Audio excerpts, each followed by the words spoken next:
Hi guys, welcome back to the channel. It's your Midwest girl. This is why I like to film in my car. Look how much better the lighting is. I'll show a clip of what the lighting's like in my apartment. Okay, this is just a quick clip of me in my apartment because I just want you guys to understand how terrible the lighting is in here. My makeup is clutch today. You can't tell because it's awful. So I'm just saying this is why I'm filming in my car a lot. I know I need to get a ring light. I'll do it at some point, but not yet. It's atrocious, to say the least. So, just saying. Okay, we're gonna get into Florida today. I'm gonna go over as much as I can, and I will add any photos that I have of the experiences that I had and go from there. So without further ado, okay, first off, jumping in, deciding how I wanted to move to Florida. So this goes way back, like everything does with me. Most decisions I make in my life that are big decisions, there's a lot of meaning behind them. They are thought through.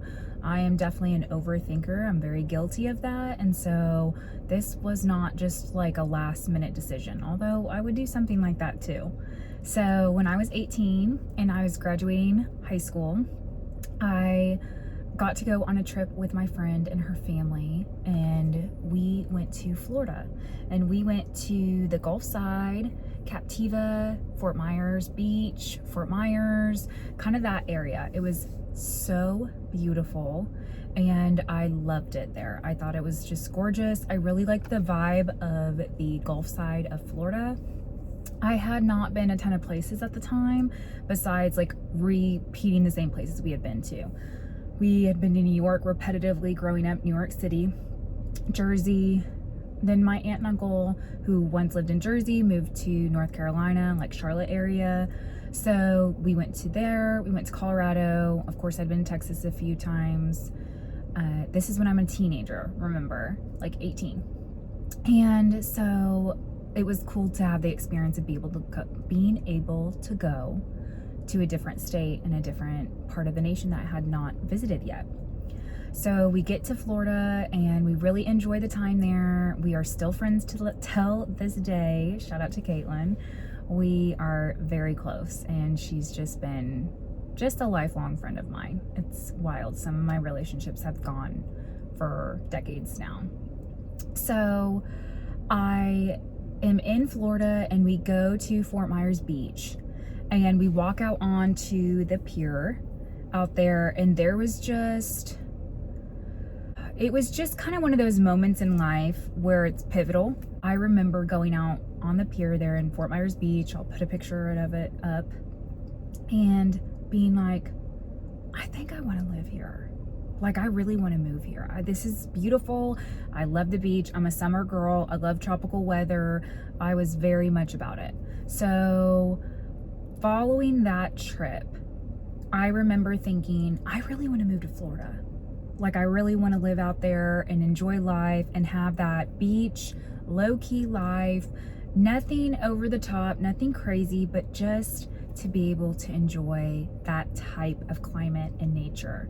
So, and I really wanted to move right then when I was 18, but I knew I needed to go to college. I struggled with that. I remember even in college, never, ever, ever stopping the thoughts of, I want to move to Florida. Like, that was the big goal.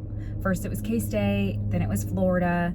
And I've told you guys with how Alaska came into play. Alaska was not planned. I never thought I'd move to Alaska. That was a surprise to me. So I come back and I remember telling my grandma, Momo, my mom's mom, about this, and she was single and she lived in a small town called Anthony, Kansas, which I held very near and dear to my heart. I love Anthony. So I remember telling her about that and kind of talking to her about it a few times, and at one point when we were discussing, she was like, you know what, I'll move to Florida with you. And I was like, what? And she's like, yeah, I mean, I can retire by then. We can live out by the sea together. We can we can just enjoy life together. And then while I was in college, we continued to discuss this idea and talk about it. And I knew, especially if I had somebody who would move out there with me, I was like, I can make this happen. I can do this. You know, I can make this come true. I can achieve this. I just knew it. And then in my 3rd year of college, Momo unexpectedly passed away. So obviously that had a huge impact on everyone. My sister and I really struggled with it because it was also unexpected. And she was starting to struggle with some of her health. She was in chronic back pain all the time. She broke her back, I think, in her 30s. And so that was always a factor too, but that did not stop her from experiencing life. This woman went to Europe. She went on trips. She came with us to New York City one year and navigated the city, and she wore heels the whole time. Like, this woman was unstoppable. She truly is just amazing. She's the magic. She's part of where the magic comes from in my life, and I'm so grateful for that. So obviously that was very devastating for everyone. We just missed her so much. I miss her till this day. I think about her every single day. And there's just something special about grandmas. There is, especially when you have a good one. I know some of you guys have kind of untraditional grandmas or something like that, but she was so glamorous and classy and loved glam. And it makes sense why my sister and I we love glam and outfits and to get ready and makeup and all of those wonderful things. And I think that stems from Momo taking us shopping all the time growing up. Every birthday she'd take us to different places in the mall and we could pick out whatever we wanted, and it was just such a wonderful experience. So there was that happened in college, and then I was even like more motivated. I was even more like, I'm gonna do what my grandma and I said and promised that we would do with each other, and I'll do it alone if I have to. You guys know, I've said this before, if I say I'm gonna do something, I'm gonna do it. That's the end of it. So I, of course, graduate, and then Alaska comes about, and even the whole time then when I go to Alaska, I'm like, oh my gosh, I should be in Florida. I should be in Florida. That is me not trusting the process, which I struggle with trusting the process, okay? After Alaska, I move home for probably 3 years. I think it was like 3 years. And I save and I live with my parents. Of course, they don't charge me rent. They're incredible. And they knew that this is what I wanted to do. COVID hits. And I am like, oh my gosh. So all these roadblocks have happened before I even make it to Florida. And I'm thinking, I'm not gonna stop. I'm not gonna stop pursuing this. I feel this in my heart. This is what I want to do.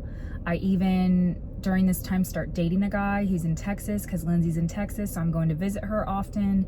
And I meet a guy in Texas. And so I'm like, this is still what I just feel like I need to do. And I think I saved like $12,000. I saved a lot of money. And then part of that came from my car. It hailed here, which we get some big hailstorms in the Midwest.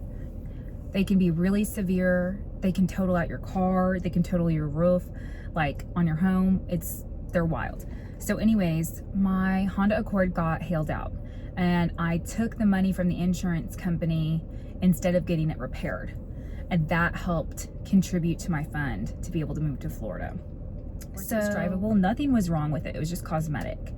And of course, I didn't want to drive around a car that had hail damage. But again, like I said, everything comes at a price. So that was the price I paid to be able to get to where I wanted to go. And then in 2021, I was like, I do not care what happens. I'm still teaching at the time. So everything is done in school years. And you cannot break contract. You're under contract when you're a teacher. At least I can only speak for the state of Kansas, but you're under contract when you're a teacher. And if you're under contract, that means you owe them the whole school year for you to teach from them.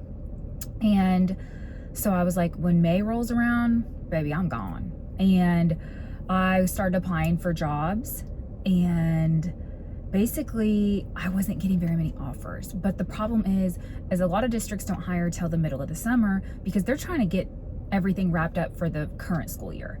And that takes a lot of time and energy and effort, etc. You guys get the idea. And so I was not getting callbacks. I was not hearing back. I applied on Indeed at the time. I don't know if I used any other platforms of like job apps to be able to apply, but I remember using Indeed a lot. So I finally get an offer.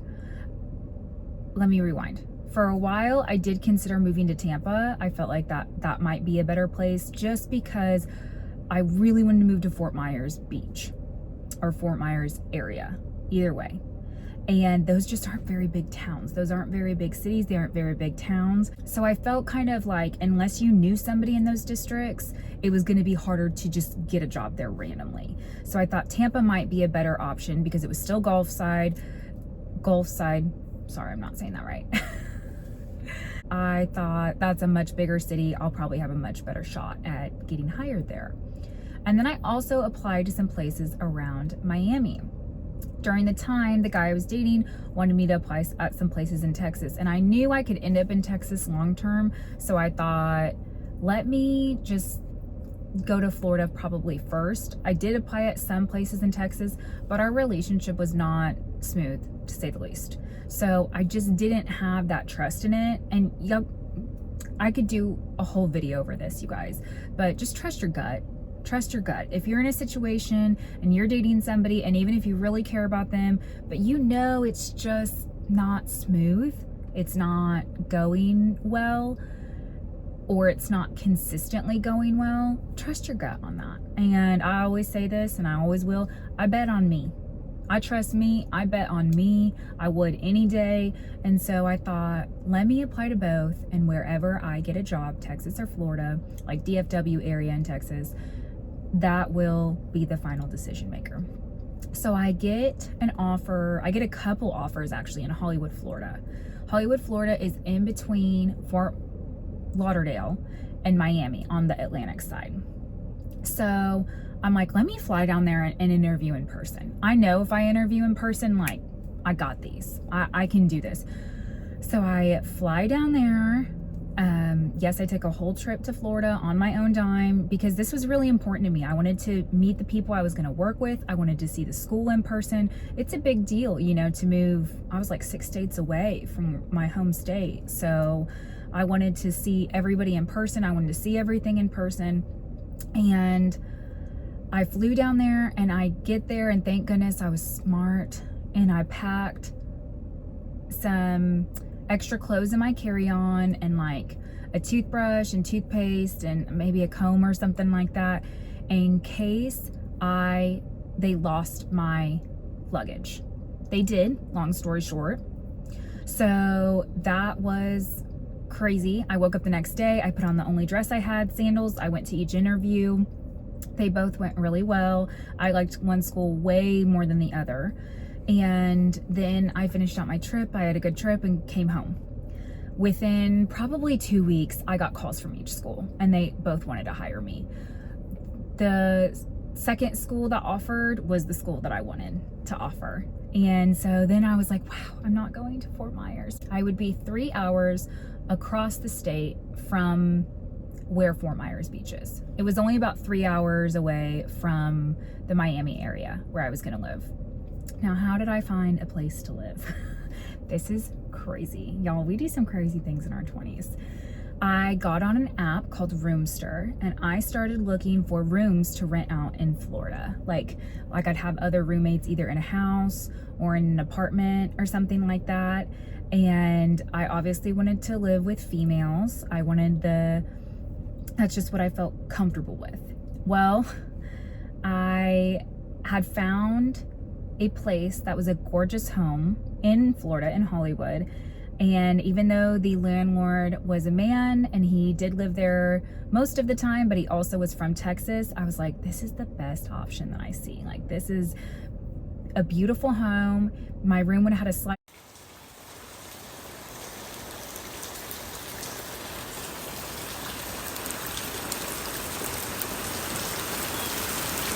out to the pool in the backyard.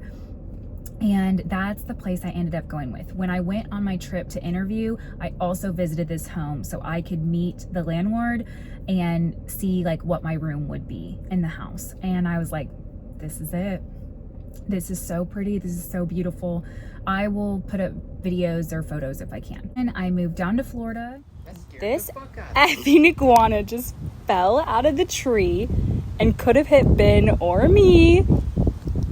Like, what the fuck? It hit so hard. I mean, guys, this iguana just slapped the concrete. He's big. It literally does rain iguanas here. Once I moved in to the house in Florida, there was another roommate of mine named Yasmin. Shout out to Yasmin. I love you, girl. And she is from Argentina, and we just became good friends, and I really liked her. And then I also became friends with my nail tech, Michelle. Love you, Michelle. She's like my little sister. Even till this day, we still talk. I still talk to Yasmin too. I try really hard to cultivate my relationships and keep in touch. And I loved my teaching job. I got to teach 5th grade, and I only taught 2 subjects because we were compartmentalized, which means certain teachers teach math and science and certain teachers teach reading and history.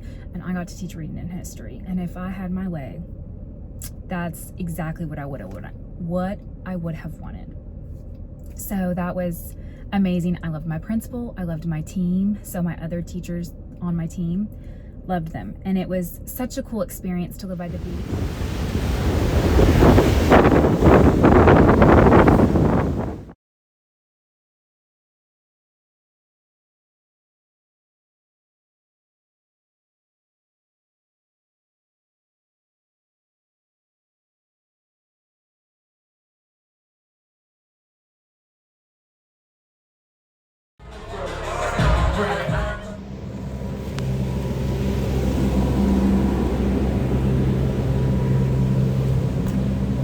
Now, being real with y'all, I was homesick. I was very homesick. My relationship was going downhill very quickly. He was extremely upset, in some ways rightfully so, that I moved to Florida over Texas. But also, I knew he wasn't always treating me as good. And once I got down there, it got worse. So that was distracting. It just is. If you are in a relationship and there's turmoil or there's tension on a regular basis and things like that, you guys know it starts distracting you and it starts eating at you. Also, while I'm in Florida, as usual, I'm broke. Okay. And at this point, I am 27 and 28. That's how old I was during the times I lived in Florida. And I'm sick of it. I'm getting to the point where, yes, I want to chase my dreams. I want to enjoy, but I also have got to make some money. I knew at the time money was so tight, I couldn't even afford to buy a new car and pay a car payment on it. I mean, it was just so tight. And you guys know, if you've been there, you get over it. You get over the fact that you are constantly checking your bank account. You're constantly trying to figure out, okay, when does the next check come and how much will I have? Again, I understand. I have backup and a lot of people don't. I could move home and get back to my regular life and be way more comfortable or save money and live with my parents at any time. I acknowledge that. I admit that. That is a wonderful privilege I have always had. And as long as my kid is not being irresponsible or crazy, I will do the same for them. After maybe 7 months, I'm like, I've got to make more money. I've got to figure out what I'm going to do career-wise. Instead of teaching, I need to leave anyway, because I knew if I left Florida, even though I loved my school, if I could have taken that school, guys, picked it up and moved it to Texas or Kansas, I would have done it. And I would have kept teaching.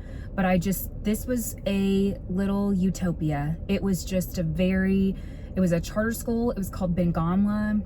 The population was predominantly Jewish because we taught Hebrew at that school. I did not teach Hebrew, and I am not Jewish, but I will say I had just the most wonderful experience with that population and that culture. Those people welcomed me with open arms. They did not know me. They did not have to do anything for me.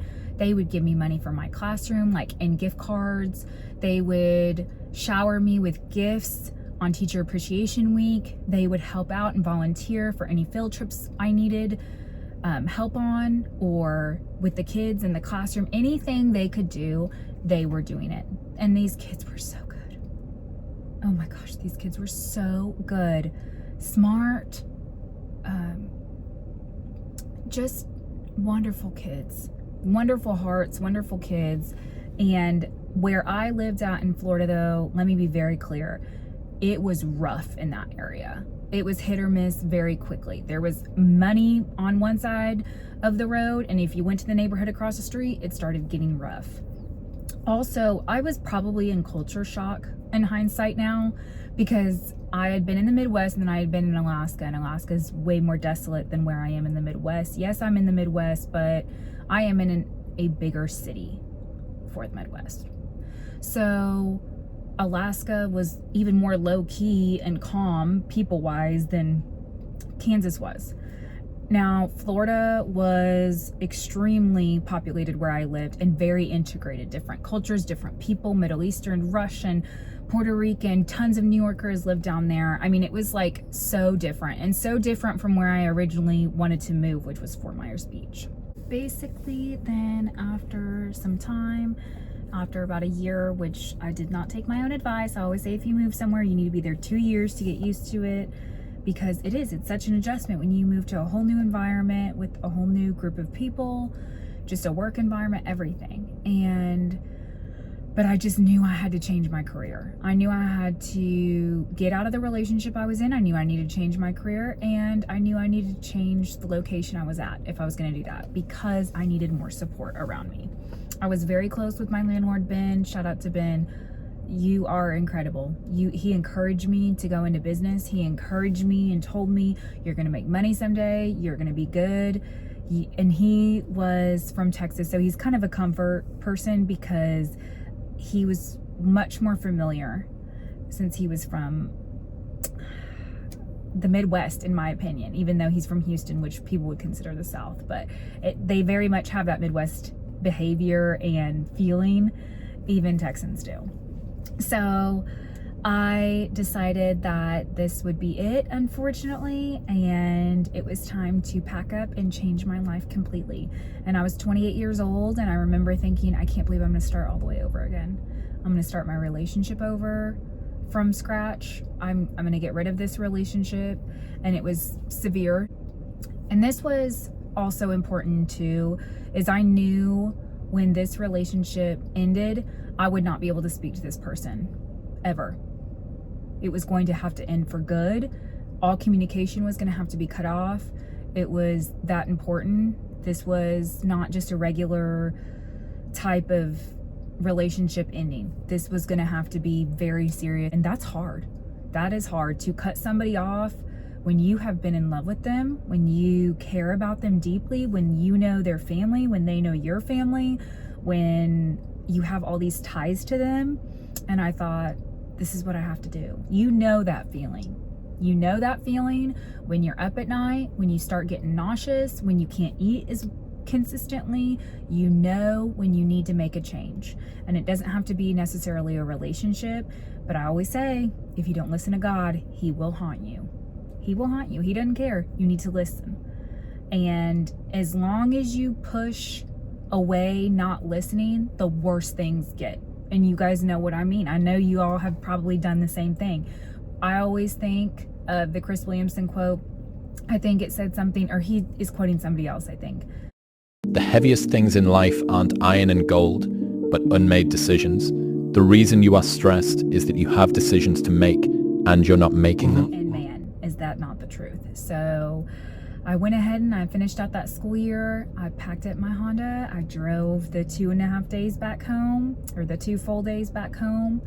And I decided that I was going to go into business. I was going to move to Texas, which sounds crazy, I know, since my former boyfriend was there. But I had so many other ties to Texas. Texas does not mean him to me, and it never did. Texas means me. Texas means Lindsay and my friends, and just like a second home. It's a whole meaningful place to me. So I moved home for, I think, about 6 months, and I searched and searched and searched for a job. I was a substitute teacher during this time, and you guys, this was one of those times in life that life is just humbling you. I was starting over in my career. I lived with my parents again. I was 28 years old, and I remember thinking, I cannot believe I'm here. I cannot believe I'm here. But you know what? Who cares? Who cares? I dare somebody to try to go change their life. It is a very humbling experience. It is not for the faint of heart. I would love to give credit to anybody out there who is trying to change their life, especially in more than one category. Trying to change your relationship status, your geographical location, and your job all at the same time. Holy cow. It's like baptism by fire. It'll put you in your place so fast. And I was so angry. I was so angry because there was a betrayal in the relationship. You can put 2 and 2 together. And I was like, you know what? I'm never going to feel like this again. I'm never going to feel like this again. And I'm going to make sure of it. And that's hard. It was just a hard time at the end. And I wish in so many ways, of course, that I would have been able to sever the relationship and enjoy the rest of my time in Florida. But I think I just needed the support and the comfort of my family to be able to make that final call. But overall, I did really enjoy Florida. Again, the mental health down there it's on a separate level. It is very rough down there. There is a lot of differences and opinions and cultures. There was a lot of racial tension down there, to say the least. And then there was the beach. There was beauty, and people go there to relax and enjoy. I know that I would have built more relationships if I would have stayed longer, but the relationships I do have, I'm so grateful for. Also, that's when I got really, really deep into Audible. Not sponsored, but I'm telling you, if Audible ever wants to sponsor me, I would promote you guys all day and all night. I promote them even without them sponsoring me. I always think that listening to a book can be done when you're driving, when you're on a walk. I learned to be by myself a lot more and get more comfortable with being alone when I was in Florida, because a lot of times my friends were busy and I'd make Ben go out to eat with me and everything, and we had a blast. But he was busy too. He was a huge businessman. He owns properties back in Houston, and he's very successful, so he has a lot that he has to do too. And I just sending love to all my Floridians, and my job was just wonderful down there. So it was a great note to end on for teaching. I will absolutely say that too. So that was my experience in Florida, and yeah, that's where we're at, guys. I'll do Texas next, and you know, I just try to do the videos that I feel like doing as they come. So sending all the love. Until next time.